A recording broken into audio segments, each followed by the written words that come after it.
Hey guys, welcome back. Finally Nayakan చూశాను. మణిరత్నం, కమల్ హాసన్ ఇద్దరూ కలిసి 38 ఇయర్స్ తర్వాత కొలాబరేట్ అయ్యి చేసిన మూవీ.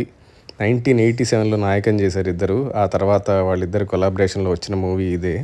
చాలా హైప్, చాలా ప్రమోషన్స్ అండ్ అన్నెసరీ కాంట్రవర్సీస్ వీటన్నిటి మధ్యలో నుంచి ఈ సినిమా ఫైనల్లీ రిలీజ్ అయింది.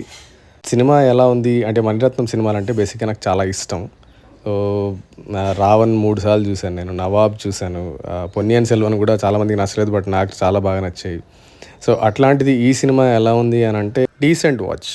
అబ్బా ఎందుకు వచ్చాం రా బాబు తలనొప్పి అని అయితే లేదు. It's a decent watch. And big screen మీద చూస్తే కనుక మనకు కమల్ హాసన్, సింబు సీన్స్ చాలా బాగా అనిపిస్తాయి. యాక్షన్ సీక్వెన్సెస్ చాలా బాగున్నాయి. ఏఆర్ రెహమాన్ మ్యూజిక్ చాలామంది బాగాలేదు, వీక్ అంటున్నారు, కానీ నాకైతే బాగానే నచ్చింది. అంత బ్యాడ్గా అయితే ఏం అనిపించలేదు. సినిమాలో హైలైట్గా అయితే యాక్షన్ సీక్వెన్సెస్ ఉంటాయి. ఫస్ట్ హాఫ్ బాగుంటుంది.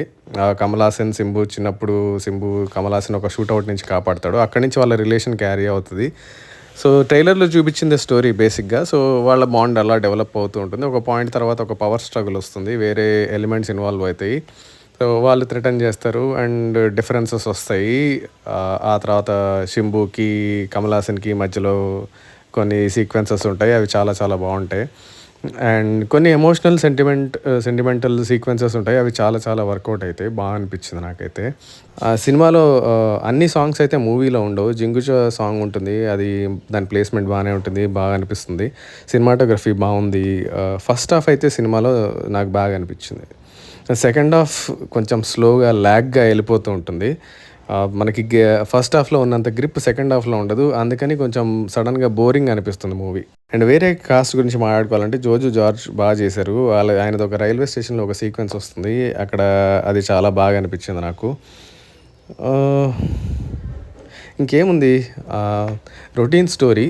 నాయగన్ సినిమాని కొంచెం మార్చి అటు ఇటుగా చేసి కొత్త గ్యాంగ్స్టర్ ఎలిమెంట్స్లో పెట్టి బేసిక్గా మనకు తెలిసిన స్టోరీలే ఇవన్నీ.